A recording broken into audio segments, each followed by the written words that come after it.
Hello everyone, welcome to online study YouTube channel. Online study YouTube চ্যানেলে তোমাদের সবাইকে স্বাগত। তোমাদের জন্য দারুণ একটি সুখবর, পোস্ট অফিস জিডিএস 2024 এর একটি গুরুত্বপূর্ণ আপডেট এই ভিডিওর মাধ্যমে থাকছে, যেখানে 22,000 প্রার্থীকে কিন্তু লিস্ট থেকে বার করে দেওয়া হয়েছে। অর্থাৎ ফার্স্ট লিস্ট থেকে 22,000 ক্যান্ডিডেটকে কিন্তু বাতিল করে দেওয়া হয়েছে। সম্পূর্ণ ইনফরমেশন এই ভিডিওতে থাকছে। যাদের যাদের সেকেন্ড লিস্টের নাম নেই তারা কিন্তু ডিসঅ্যাপয়েন্টেড হয়ে না, কারণ পরবর্তী লিস্টে তোমাদের কিন্তু একটা সুযোগ থাকবে, যেখানে তোমাদের জিডিএস এর থার্ড লিস্টের ব্যাপারে কি কি অফিসিয়াল আপডেট আছে সেই সম্পূর্ণ ব্যাপারটা এই ভিডিওর মাধ্যমে ক্লিয়ার করে দেবো। যারা যারা থার্ড লিস্টের জন্য ওয়েট করছো তারা অবশ্যই কিন্তু ভিডিওটাতে লাইক করে দেবে, চ্যানেলটাকে সাবস্ক্রাইব করে দিয়ে অবশ্যই বেল আইকনটা প্রেস করে দিও, যাতে এই ধরনের আপডেট তোমরা খুব তাড়াতাড়ি পেয়ে যেতে পারো। তো চলো মূল ভিডিওতে চলে যাচ্ছি।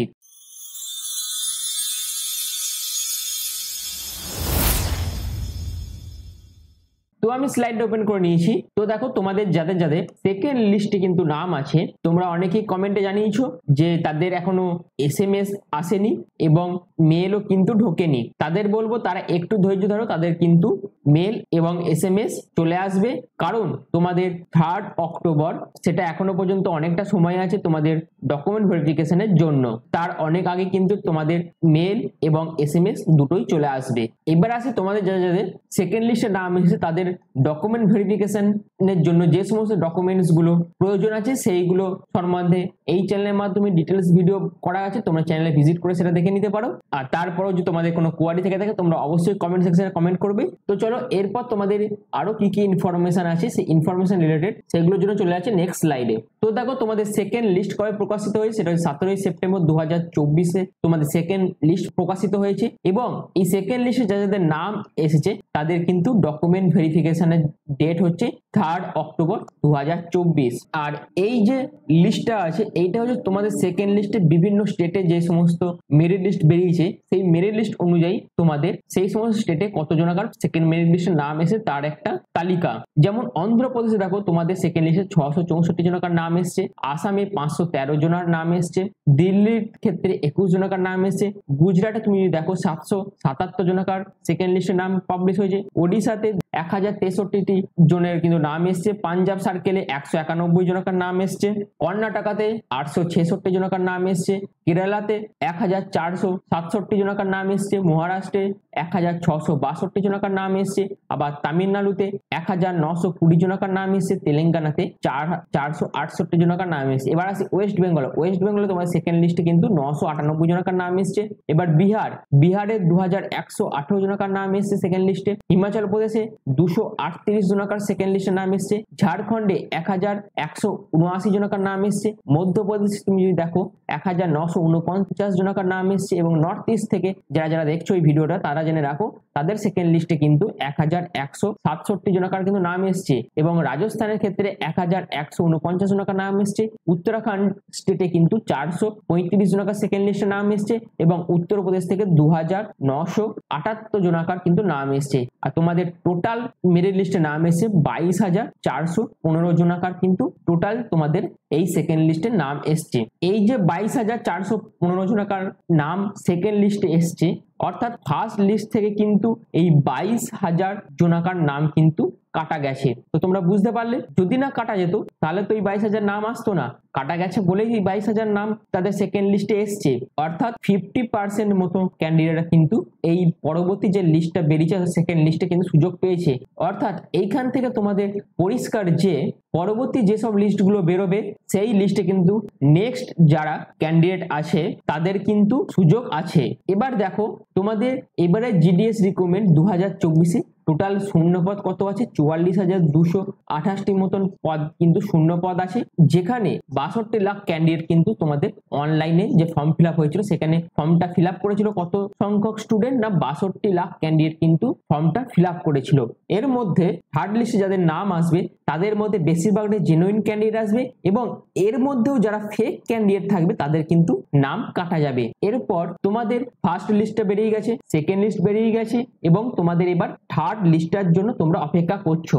এই থার্ড লিস্ট লিস্টে কিন্তু তোমাদের জন্য সব থেকে বেশি গুরুত্বপূর্ণ, কারণ তোমাদের এই ফার্স্ট এবং সেকেন্ড লিস্টে যারা যে সমস্ত ফেক ক্যান্ডিডেট গুলো ছিল তাদের মধ্যে অধিকাংশই কিন্তু বাতিল হয়ে গেছে। কারণ তোমাদের ফার্স্ট লিস্টে যত সংখ্যক ক্যান্ডিডেটদের মেরিট লিস্ট প্রকাশিত হয়েছিল ঠিক একই সংখ্যক ক্যান্ডিডেট কিন্তু সেকেন্ড মেরিট লিস্টেও জায়গা পেয়েছে। সেই থেকে বোঝা যায় কিন্তু এই ফার্স্ট এবং সেকেন্ড লিস্ট থেকে কিন্তু অনেক ফেক ক্যান্ডিডেট কিন্তু বাদ গেছে। আর এবার তোমাদের এই থার্ড লিস্টে যতটা ইম্পর্টেন্ট তোমাদের 4, 5, 6 অর্থাৎ প্রতিটা লিস্টই কিন্তু ইম্পর্টেন্ট। আর তোমাদের কিছু গুরুত্বপূর্ণ জিনিস আমি বলে দিচ্ছি। দেখো, তোমাদের এই ফার্স্ট মেরিট লিস্ট থেকে সেকেন্ড মেরিট লিস্ট যেটা বেরিয়েছে সেখানে ডিভিশন অনুযায়ী, অর্থাৎ তোমরা যে সমস্ত ডিভিশন গুলো প্রেফারেন্স হিসেবে দিয়েছো বা যে সমস্ত পোস্ট অফিস গুলো তোমরা আবেদন করার সময় প্রেফারেন্স হিসেবে দিয়েছো সেই সমস্ত ডিভিশন গুলোতে কিন্তু পার্সেন্টেজ অফ মার্কস কিন্তু আলাদা আলাদা প্রতিটা ডিভিশনের। যেমন তুমি যদি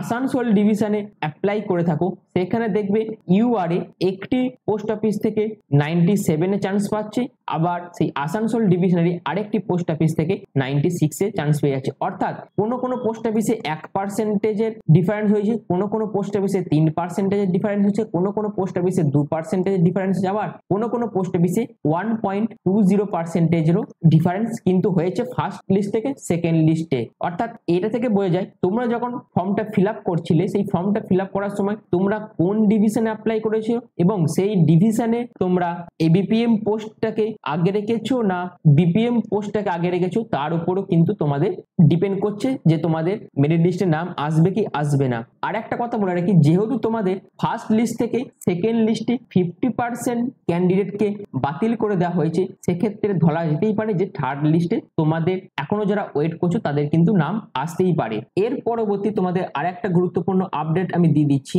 তোমাদের থার্ড লিস্ট কবে প্রকাশিত হবে সেই ব্যাপারে। দেখো এখানে কি বলছে স্লাইডটাই, গ্রামীণ ডাক সেবক অনলাইন এঙ্গেজমেন্ট জুলাই 2024। তোমাদের এখানে ফার্স্ট লিস্ট বেরিয়েছিল কবে? 19 আগস্ট তোমাদের ফার্স্ট মেরিট লিস্ট প্রকাশিত হয়েছিল এবং তোমাদের সেকেন্ড লিস্ট প্রকাশিত হয়েছে 17 সেপ্টেম্বর, যেটা ফার্স্ট লিস্ট থেকে সেকেন্ড লিস্টের বেরোনোর টোটাল গ্যাপিং হচ্ছে 29 ডেজ। অর্থাৎ 29 ডেজের ফার্স্ট লিস্ট যবে বেরিয়েছিল তার 29 দিন পর কিন্তু তোমাদের সেকেন্ড লিস্ট বেরিয়েছিল। আর এই ফার্স্ট লিস্টে 19 তারিখ কিছু স্টেটে বেরিয়েছিল, আবার পরবর্তীকালে 22 আগস্ট বাকি স্টেটগুলোতে বেরিয়ে গেছিল, এটা তোমরা জানো। এবার তোমাদের থার্ড লিস্ট কবে প্রকাশিত হবে? থার্ড লিস্ট তোমাদের 14 অক্টোবর কিন্তু টেন্টেটিভ ডেট হিসেবে বলা যেতেই পারে তোমাদের থার্ড লিস্ট প্রকাশিত হবে, যেটা এই সেকেন্ড লিস্ট থেকে 27 ডেজ পর কিন্তু তোমাদের থার্ড লিস্ট প্রকাশিত হবে।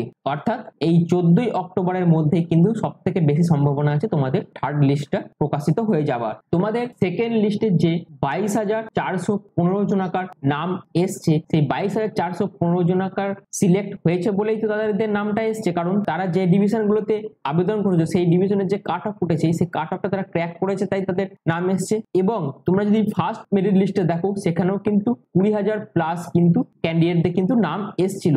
এবার যদি তোমরা একটা জিনিস দেখো, তোমাদের ফার্স্ট লিস্টে যত জনাকার নাম এসছিল সেকেন্ড লিস্টে যত জনাকার নাম আছে এই দুটো তোমরা যদি যোগ করো তাহলেই তো প্রায় 44,000 যে ভ্যাকেন্সিটা আছে সেটা তো কভার হয়ে যায়। তাহলে তো আর তোমাদের সেকেন্ড লিস্ট থার্ড লিস্ট এইগুলো তো বার করার কোনো দরকারই হয় না। এর থেকে কি বোঝা যায় যে তোমাদের ফার্স্ট লিস্ট থেকে অনেক জনাকার নাম কিন্তু কাটা গেছে বা তারা ডকুমেন্ট ভেরিফিকেশন করতে যায়নি, তাই জিডিএস এর তরফ থেকে এই সেকেন্ড লিস্টে 22,000 জনাকার নাম কিন্তু প্রকাশিত করা হয়েছে।